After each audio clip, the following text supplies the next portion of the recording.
ओम शांति। 25 जुलाई 2022 के ईश्वरीय महावाक्य।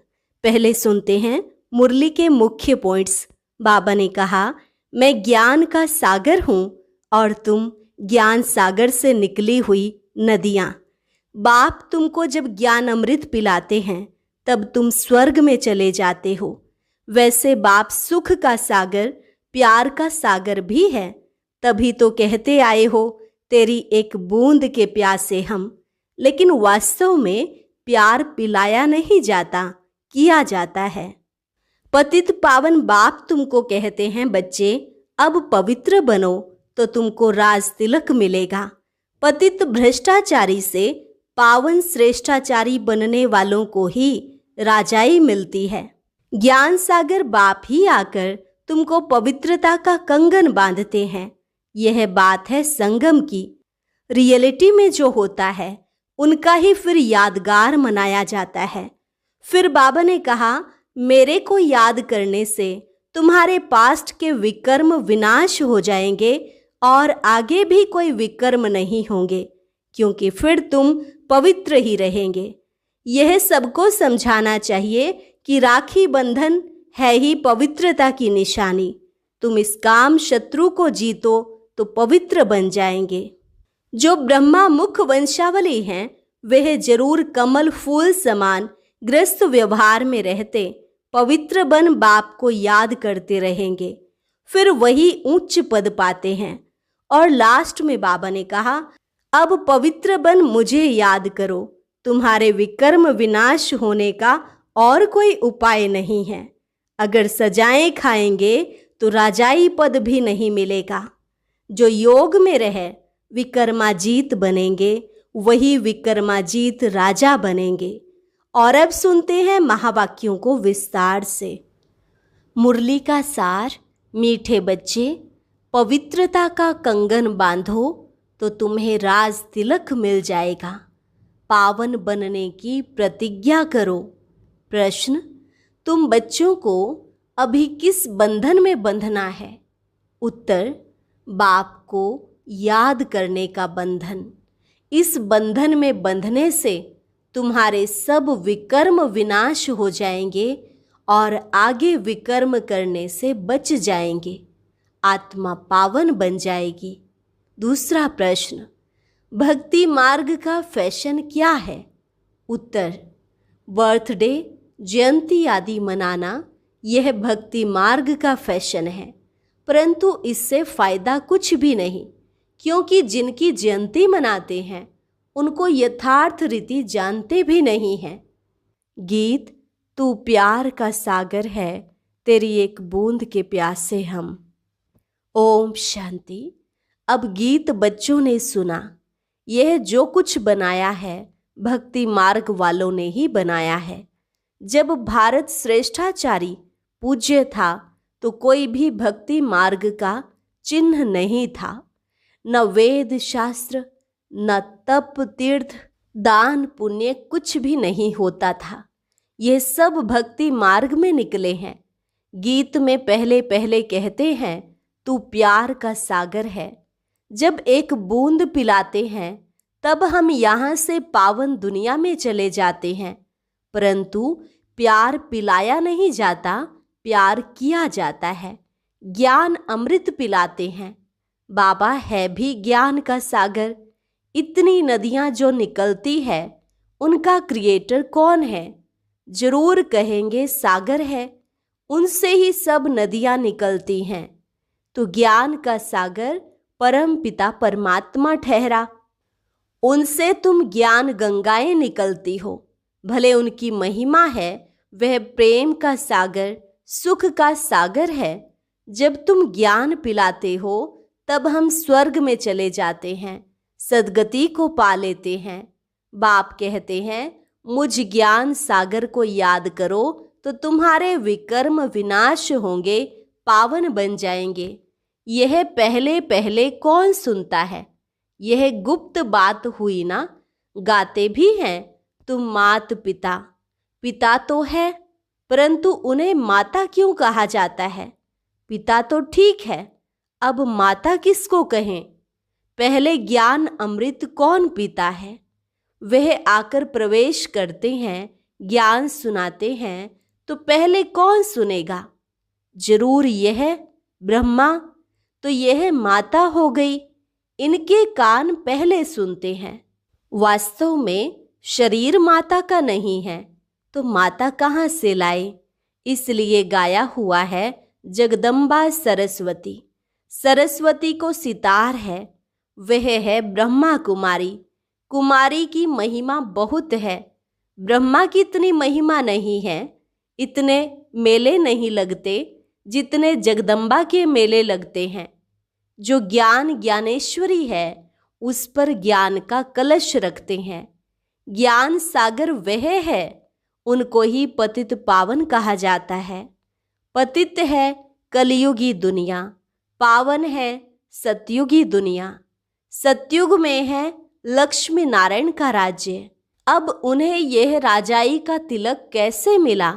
गाया जाता है, ज्ञान सागर जब आते हैं तब पवित्रता का कंगन बांधते हैं।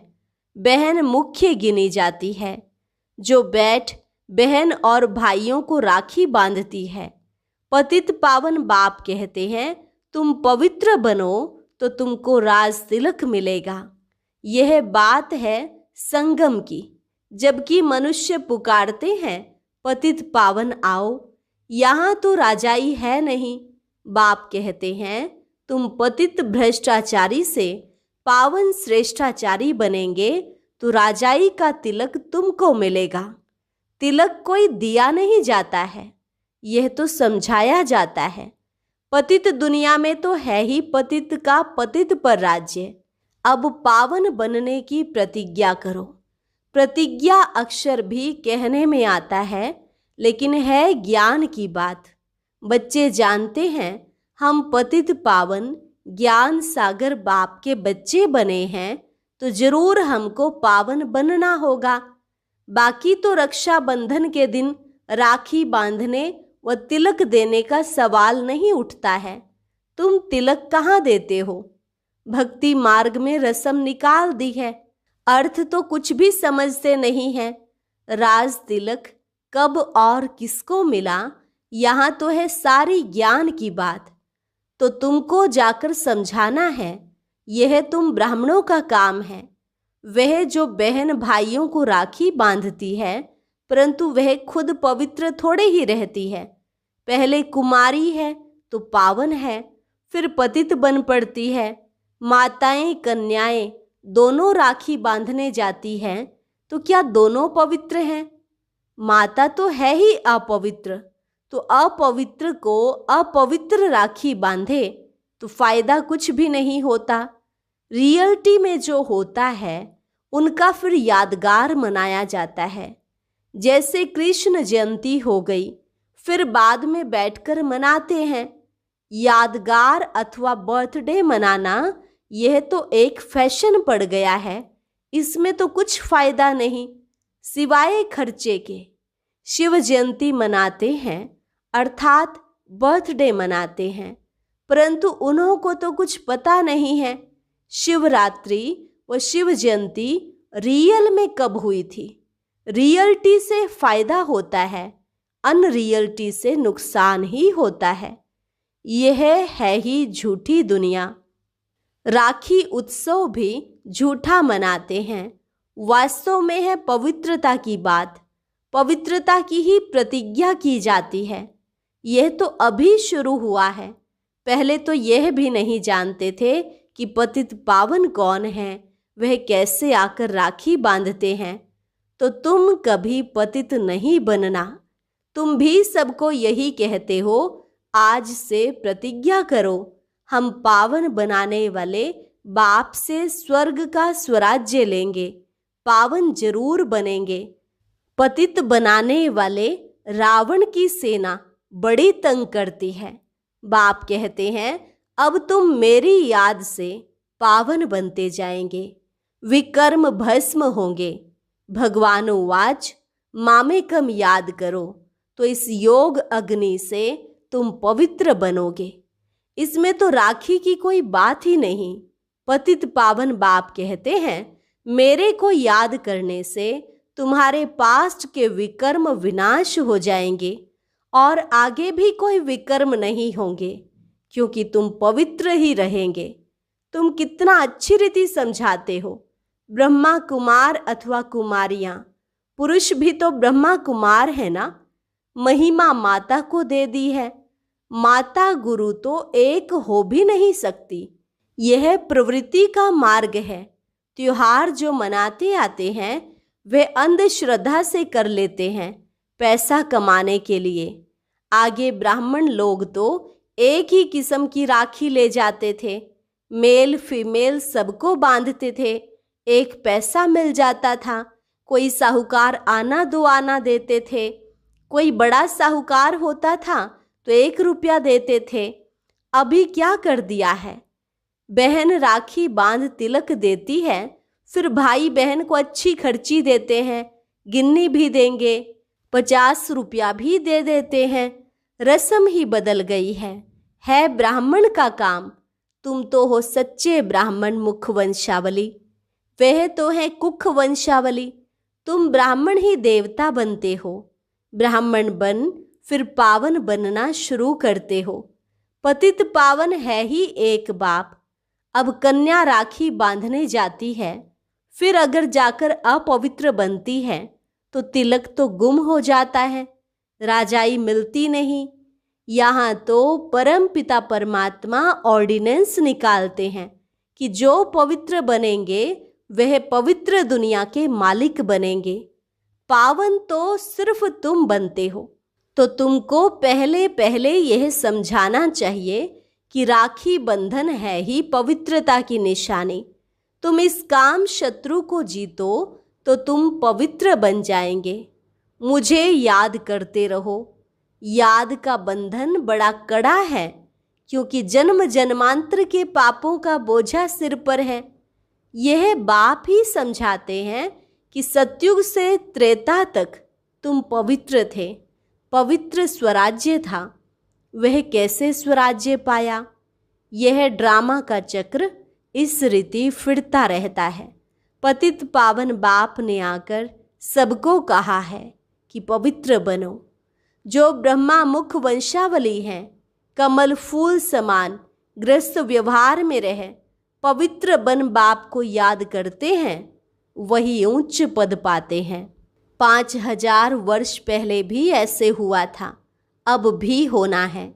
आजकल की दुनिया देखो कैसी है। गीत भी तो है ना, आज के इंसान को क्या हो गया है। कहाँ नया भारत स्वर्ग और कहाँ पुराना भारत नर्क। वहाँ सब एक दो को प्यार करते थे क्योंकि सुख धाम था। यह है दुख धाम। रावण ने राज्य छीन लिया। राम और रावण की कहानी बनानी पड़े। 5000 वर्ष पहले राम राज्य था, स्वराज्य था। अब बाप कहते हैं मामे कम याद करो। गृहस्थ व्यवहार में रहते कमल फूल समान बनो तो पवित्र दुनिया का राज तिलक मिलेगा। हम राजयोग सीखते हैं। यह है ही स्वराज्य पाने की पढ़ाई। वह तिलक ब्राह्मण लोग देते हैं। यह स्वराज्य तिलक है। राजाई तुम बच्चों को मिलती है। अगर तुम बच्चे बाप का कहना मानो तो। इसलिए पूछा जाता है पारलौकिक परम पिता परमात्मा से आपका क्या संबंध है। बाप एक वही पतित पावन है। कहते हैं पवित्र बन, पवित्र दुनिया के मालिक बनो। बाप पावन बनाते हैं संगम पर। अभी संगम है, मौत सामने खड़ा है, इसलिए कहते हैं बाप के बनो। राय भी देते हैं। यह समझ की बात है। भगवान की हम रचना है तो बाप का वर्षा है ही स्वर्ग, बरोबर स्वर्ग था। तुम कहते भी हो भक्तों को भगवान आकर अपने धाम ले जाएंगे। धाम है ही 2, मुक्ति और जीवन मुक्ति। भारत जीवन मुक्त था, तब दूसरी आत्माएं शांति धाम में थी। सुख धाम था, तब दुख धाम था ही नहीं। अब वह सुख धाम फिर दुख धाम बन गया है। यह चक्र रिपीट होता है। कलयुग के बाद सतयुग आता है। सतयुग स्थापन करने वाला एक ही बाप है, वही पतित पावन है। कलयुगी पतित दुनिया से पावन दुनिया बनेगी। राम राज्य शुरू हो जाएगा। भगवान के महावाक्य हैं, कमल फूल समान पवित्र बनो, काम महाशत्रु को जीतो। बाकी वह ब्राह्मण भी, बहन भाई भी सब पतित हैं। पतित पतित को राखी बांधते हैं। यह तो इस संगम पर ही बाप आकर पवित्रता की प्रतिज्ञा कराते हैं। जब तक पतित पावन बाप न आए तब तक स्वराज्य कहाँ। बाबा समझाने देते हैं, कैसे किसको समझाओ।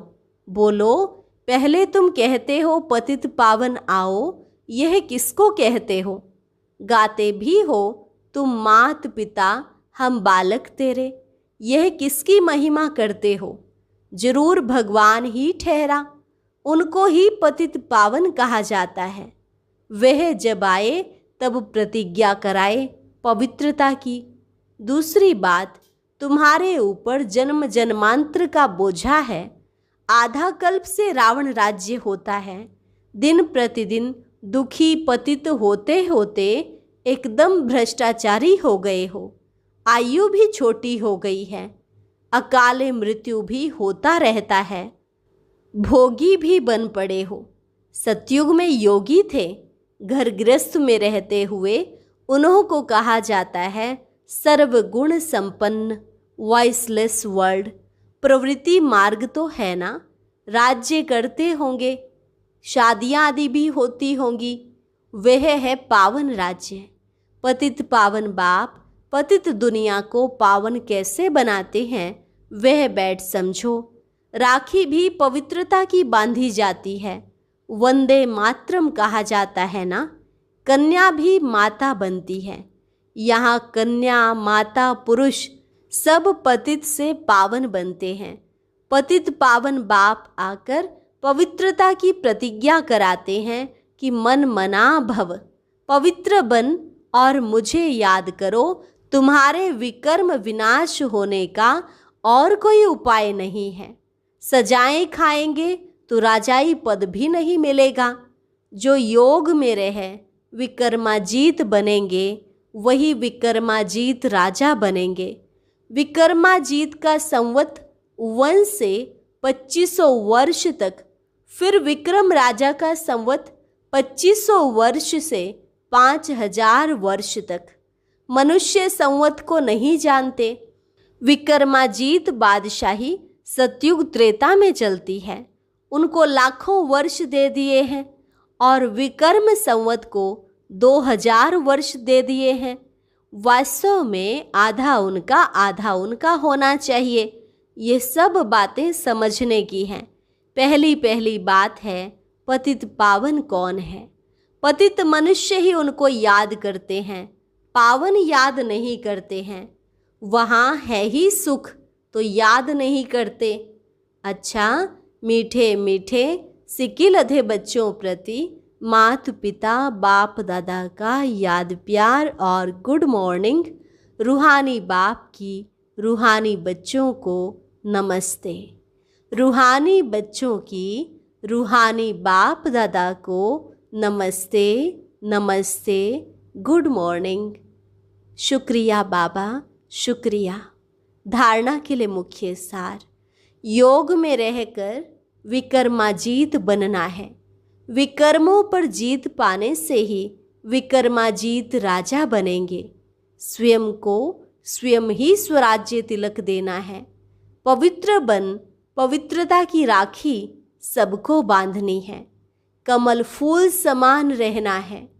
वरदान, नॉलेज की शक्ति द्वारा कर्मेंद्रियों पर शासन करने वाले सफल स्वराज्य अधिकारी भव।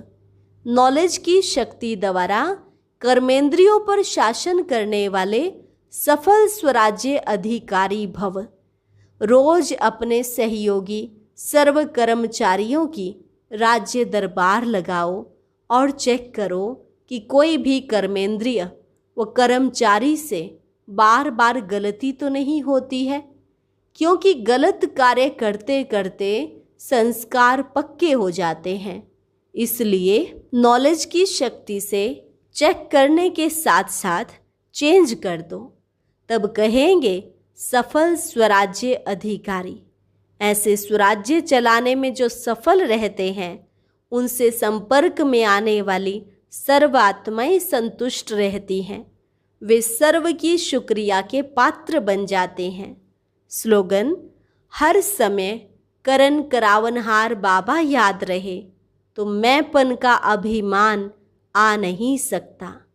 हर समय करन करावनहार बाबा याद रहे तो मैंपन का अभिमान आ नहीं सकता। अच्छा, और अब सुनते हैं आज का अव्यक्त ज्ञान मोती।